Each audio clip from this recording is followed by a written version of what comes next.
Chapter 16. What shall I say about Paris? It was madness, of course, and foolery. I only spent a little over 3 weeks in Paris, and by the end of that time my 100,000 francs was finished. I speak only of 100,000. The other 100,000 I gave to Mademoiselle Blanche in hard cash, 50,000 at Frankfurt, and 3 days later in Paris I gave her an IOU for another 50,000 francs, though a week later she exchanged this for cash from me. Et les 100,000 francs qui nous restent, tu les mangerais avec moi, mon Uchitel? She always called me an Uchitel, that is, a tutor. It is difficult to imagine anything in the world meaner, stingier, and more niggardly than the class of creatures to which Mademoiselle Blanche belonged. But that was in the spending of her own money. As regards my 100,000 francs, she openly informed me, later on, that she needed them to establish herself in Paris. As now I am going to settle in decent style once for all, and now no one shall turn me aside for a long time. At least that is my plan, she added. I hardly saw that 100,000, however. She kept the money the whole time, and in my purse, into which she looked every day, there was never more than 100 francs, and always less and less. "What do you want money for?" she would say sometimes in the simplest way, and I did not dispute with her. But she furnished and decorated her flat very nicely with that money, and afterwards, when she took me to her new abode, as she showed me the rooms, she said, "You see what care and taste can do even with the scantiest means." These scanty means amounted to 50,000 francs, however. With the second 50,000 she provided herself with a carriage and horses. Moreover, we gave 2 balls, that is, 2 evening parties at which were present Hortense, Lisette, and Cleopatra, women remarkable in very many respects and even quite good-looking. At those 2 evenings I had to play the very foolish part of host, to receive and entertain the stupidest rich tradesmen, incredibly ignorant and shameless, various army lieutenants and miserable little authors and journalistic insects, who appeared in the most fashionable swallow-tails and straw-colored gloves, and displayed a vanity and affectation whose proportions were beyond anything conceivable in Petersburg, and that is saying a great deal. Many of them thought fit to jeer at me, but I got drunk with champagne and lolled at full length in a back room. To me it was all loathsome to the last degree. "C'est un Uchitel," Blanche kept saying about me. "Il a gained 200,000 francs. Without me he wouldn't have known how to spend it. And afterwards he will be an Uchitel again. Don't you know of a place for one? We ought to do something for him." I had recourse to champagne very often, because I was often sad and dreadfully bored. I lived in the most bourgeois, in the most mercenary surroundings, in which every sou was reckoned and accounted for. Blanche disliked me for the first fortnight. I noticed that. It is true she dressed me like a dandy and tied my cravat for me every day, but in her soul she genuinely despised me. I did not pay the slightest attention to that. Bored and dispirited, I used to go usually to the Château de Flore, where regularly every evening I got drunk and practised the can-can, which they dance so disgustingly there, and acquired in the end a kind of celebrity. At last Blanche gauged my true character. She had for some reason conceived the idea that I should spend all the time we were together walking after her with a pencil and paper in my hand, and she'd always be reckoning how much she had spent, how much she had stolen, how much she would spend, and how much more she would steal. And she was, of course, convinced that we should have a regular battle over every 10-franc piece. She had an answer in readiness for every attack that she anticipated from me. But when she found I did not attack her, she could not at first refrain from defending herself unprovoked. Sometimes she would begin with great heat, but seeing that I remained silent as a rule, lying on a sofa gazing at the ceiling, at last she was surprised. At first she thought I was simply stupid, un uscitel, and merely cut short her explanations, probably thinking to herself, "Why, he's a fool. There's no need to lay it on for him, since he doesn't understand." She would go away, but come back again 10 minutes later. This happened at a time when she was spending most ferociously, spending on a scale quite out of proportion to our means. She had, for instance, got rid of the horses first bought, and bought another pair for 16,000 francs. "Well, so you are not cross, Bibi?" she said, coming up to me. "No, you weary me," I said, removing her hands from me. But this seemed to her so curious that she immediately sat down beside me. "You see, I only decided to pay so much because they could be sold later on if need be. They can be sold again for 20,000 francs. No doubt, no doubt. They are splendid horses, and you have a fine turnout now. It suits you. Well, that's enough." "Then you are not cross?" "Why should I be? You are sensible to provide yourself with things that are necessary to you. All that will be of use to you afterwards. I see that it is quite necessary for you to establish yourself in such a style. Otherwise you will never save up your million. Our 100,000 francs is only a beginning, a drop in the ocean." Blanche had expected from me anything but such reflections, instead of outcries and reproaches. She seemed to drop from the clouds. "So that's what you are like. Mais tu as l'esprit pour comprendre. C'est tout, mon garçon. Though you are an ushitel, you ought to have been born a prince. So you don't grudge the money's going so quickly?" "Bother the money, the quicker the better." "Mais c'est tout. Mais dis donc, are you rich? Mais c'est tout, you really despise money too much. Qu'est-ce que tu feras après, dis donc?" "Après, I shall go to Hamburg and win another 100,000 francs." "Oui, oui, c'est ça, c'est magnifique. And I know you will certainly win it and bring it here. Dis donc, why, you will make me really love you. Eh bien, I will love you all the time for being like that, and won't once be unfaithful to you. You see, I have not loved you all this time, parce que je croyais que tu n'étais qu'un ushitel, quelque chose comme un laquais, n'est-ce pas? But I have been faithful to you all the same, parce que je suis bonne fille." "Come, you are lying.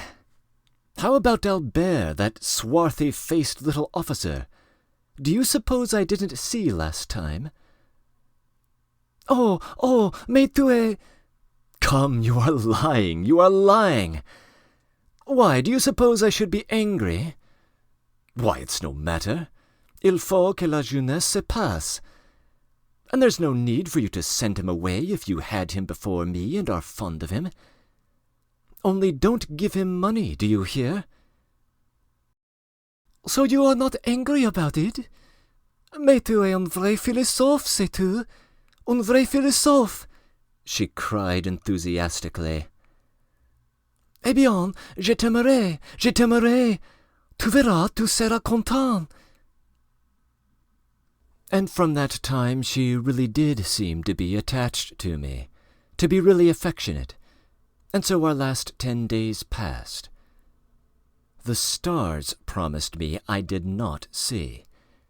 But in some respects she really did keep her word.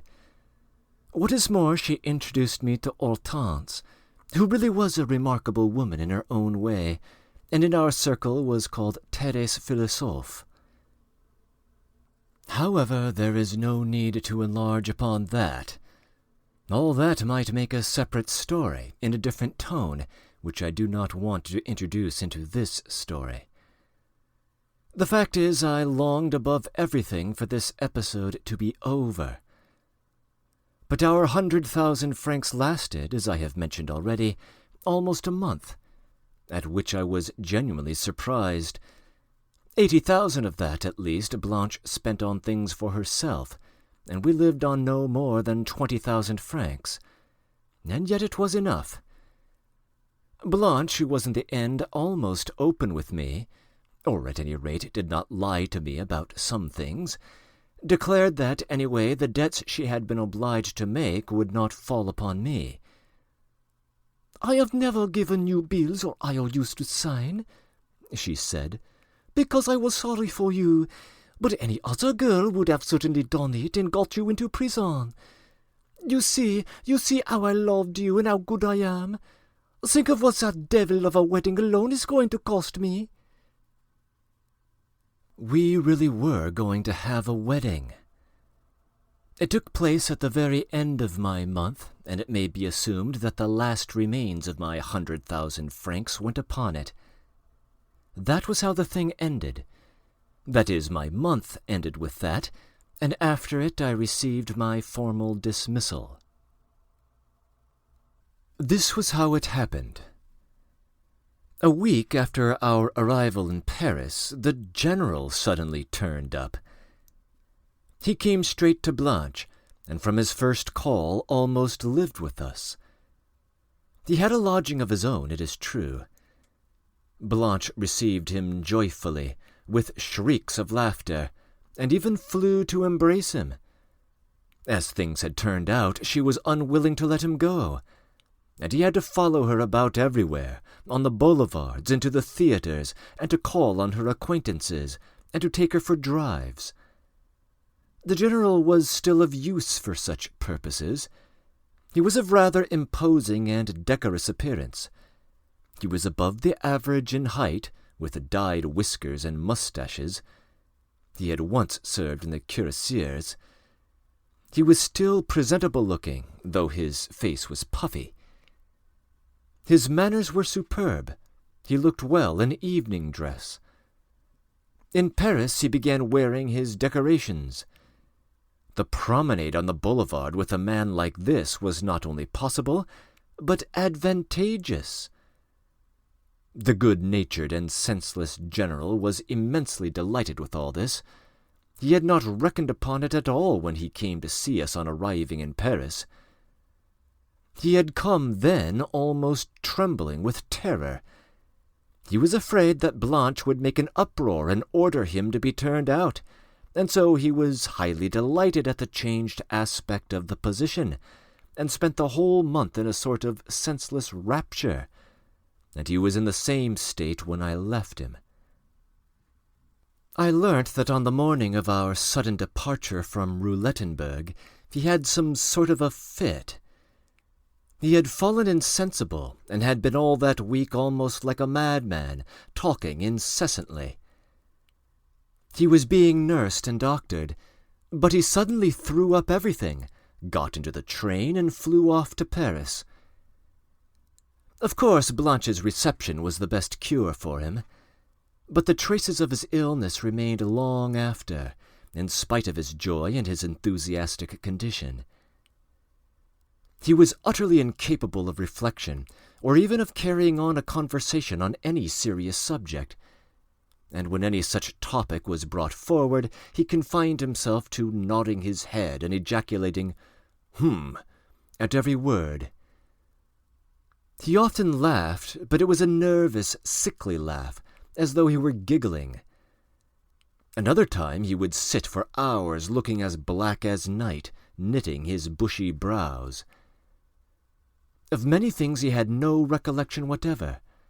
He had become absent-minded to an unseemly degree, and had acquired the habit of talking to himself. Blanche was the only person who could rouse him, and indeed his attacks of gloom and depression, when he hid himself in a corner, meant nothing but that he hadn't seen Blanche for a long time, or that Blanche had gone off somewhere without taking him, or had not been nice to him before going. At the same time he could not say what he wanted, and he did not know why he was depressed and miserable. After sitting for 2 or 3 hours, I noticed this on 2 or 3 occasions when Blanche had gone out for the whole day, probably to see Albert, he would suddenly begin to look about him in a nervous fluster, to stare round, to recollect himself, and seem to be looking for something. But seeing no one and not remembering the question he meant to ask, he sank into forgetfulness again till Blanche reappeared, gay, frisky, gorgeously dressed, with her ringing laugh. She would run up to him, begin teasing him, and even kissing him, a favor which she did not often, however, bestow upon him. Once the general was so delighted to see her that he even burst into tears. I really marveled at him. From the very first, Blanche began to plead his cause before me. Indeed, she waxed eloquent in his behalf, reminded me that she had betrayed the general for my sake, that she was almost engaged to him, had given him her word, that he had abandoned his family on her account, and lastly that I had been in his service and ought to remember that, and that I ought to be ashamed. I said nothing while she rattled away at a terrific pace. At last I laughed, and with that the matter ended. That is, at first she thought I was a fool, and at last came to the conclusion that I was a very nice and accommodating man. In fact, I had the good fortune to win in the end the complete approval of that excellent young woman. Blanche really was, though, a very good-natured girl, in her own way, of course. I had not such a high opinion of her at first. "You're a kind and clever man," she used to say to me towards the end. And it's only a pity you are such a fool. You never save anything. En vrai russe, en Kalmuk. Several times she sent me to take the general for a walk about the streets, exactly as she might send her lapdog out with her footman. I took him, however, to the theatre, and to the bal mobile, and to the restaurants. Blanche gave me the money for this, though the general had some of his own, and he was very fond of taking out his pocket-book before people. But I had almost to use force to prevent him from buying a brooch for 700 francs, by which he was fascinated in the Palais Royal, and of which he wanted at all costs to make Blanche a present. But what was a brooch of 700 francs to her? The general hadn't more than 1,000 francs altogether. I could never find out where he had got that money from. I imagine it was from Mr. Astley, especially as the latter had paid their bill at the hotel. As for the general's attitude to me all this time, I believe that he did not even guess at my relations with Blanche. Though he had heard vaguely that I had won a fortune, yet he probably supposed that I was with Blanche in the capacity of a private secretary, or even a servant. Anyway, he always, as before, spoke to me condescendingly, authoritatively, and even sometimes fell to scolding me. One morning he amused Blanche and me immensely at breakfast. He was not at all ready to take offence, but suddenly he was huffy with me. Why? I don't know to this day. No doubt he did not know himself. In fact, he made a speech without a beginning or an end, a bâton rompu, shouted that I was an impudent boy, that he would give me a lesson, that he would let me know it, and so on. But no one could make out anything from it. Blanche went off into peals of laughter. At last he was somehow appeased and taken out for a walk. I noticed sometimes, however, that he grew sad, that he was regretting someone and something.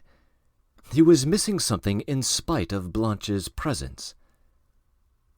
On 2 such occasions he began talking to me of himself, but could not express himself clearly, alluded to his times in the army, to his deceased wife, to his family affairs, to his property. He would stumble upon some phrase, and was delighted with it, and would repeat it 100 times a day, though perhaps it expressed neither his feelings nor his thoughts. I tried to talk to him about his children, but he turned off the subject with incoherent babble, and passed hurriedly to another topic. Yes, yes, my children. You are right, my children. Only once he grew sentimental. We were with him at the theatre. Those unhappy children, he began suddenly. Yes, sir, those unhappy children. And several times afterwards that evening he repeated the same words. Unhappy children. Once, when I began to speak of Paulina, he flew into a frenzy. She's an ungrateful girl, he cried. She's wicked and ungrateful. She has disgraced her family. If there were laws here, I would make her mind her P's and Q's. Yes, indeed, yes, indeed. As for de Greux, he could not bear even to hear his name. He has been the ruin of me, he would say. He has robbed me, he has destroyed me. He has been my nightmare for the last 2 years. He has haunted my dreams for whole months. It's... Oh, never speak to me of him. I saw there was an understanding between them, but as usual I said nothing. Blanche announced the news to me first. It was just a week before we parted. Il a de chance, she babbled. Granny really is ill this time, and certainly will die. Mr. Astley has sent a telegram. You must admit that the General is her heir anyway, and even if he were not, he would not interfere with me in anything. In the first place, he has his pension, and in the second place, he will live in a back room and will be perfectly happy. I shall be Madame la Générale. I shall get into a good set. Blanche was continually dreaming of this. In the end, I shall be a Russian landowner. J'aurai un château, des musiques, et puis j'aurai toujours mon million. Well, what if he begins to be jealous, begins to insist on goodness knows what? Do you understand? Oh, no, none. How dare he? I have taken precautions. You needn't be afraid. I have even made him sign some IOUs for Albert. The least thing, and he will be arrested, and he won't dare. Well, marry him. The marriage was celebrated without any great pomp. It was a quiet family affair. Albert was invited, and a few other intimate friends. Hortense, Cleopatra, and company were studiously excluded. The bridegroom was extremely interested in his position. Blanche herself tied his cravat with her own hands and pomaded his head, and in his swallow-tailed coat with his white tie he looked très comme il faut. Il est pourtant très comme il faut, Blanche herself observed to me, coming out of the general's room, as though the idea that the general was très comme il faut was a surprise even to her. Though I assisted at the whole affair as an idle spectator, Yet I took so little interest in the details that I have to a great extent forgotten the course of events.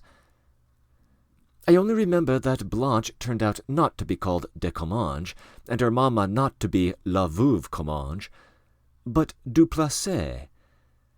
Why they had been both de Comminges till then, I don't know. But the general remained very much pleased with that, and du Placet pleased him, in fact better than de Comminges. On the morning of the wedding, fully dressed for the part, he kept walking to and fro in the drawing-room, repeating to himself with a grave and important air, "Mademoiselle Blanche du Placet, Blanche du Placet, du Placet," and his countenance beamed with a certain complacency. At church before the maire, and at the wedding breakfast at home, he was not only joyful but proud. There was a change in both of them. Blanche, too, had an air of peculiar dignity. "I shall have to behave myself quite differently now," she said to me, perfectly seriously. "Mais vois-tu, I never thought of one very odd thing. I even fancy, to this day, I can't learn my surname. Zagoyansky, Madame la Générale de Sago... C'est diable de nom russe, enfant Madame la Générale à 14 cantonais. Comme c'est agréable, n'est-ce pas?" At last we parted, and Blanche, that silly Blanche, positively shed tears when she said good-bye to me. "Tu étais bon enfant," she said, whimpering. "Je te croyais bête et tu en avais l'air, but it suits you." And, pressing my hand at parting, she suddenly cried, "Attends!" rushed to her boudoir, and, 2 minutes later, brought me a bank-note for 2,000 francs. That I should never have believed possible. "It may be of use to you. You may be a very learned Ushitel, but you are an awfully stupid man. I am not going to give you more than 2,000, for you'll lose at gambling anyway. Well, goodbye. Nous serons toujours bons amis, and if you win, be sure to come to me again, et tu seras heureux." I had 500 francs left of my own. I had besides a splendid watch that cost 1,000 francs, some diamond studs and so on, so that I could go on a good time longer without anxiety. I am staying in this little town on purpose to collect myself, and above all I am waiting for Mr. Astley. I have learnt for a fact that he will pass through the town and stay here for 24 hours on business. I shall find out about everything, and then I shall go straight to Hamburg. I am not going to Roulettenberg, not till next year anyway. They say it is a bad omen to try your luck twice running at the same tables, and Hamburg is the real place for play.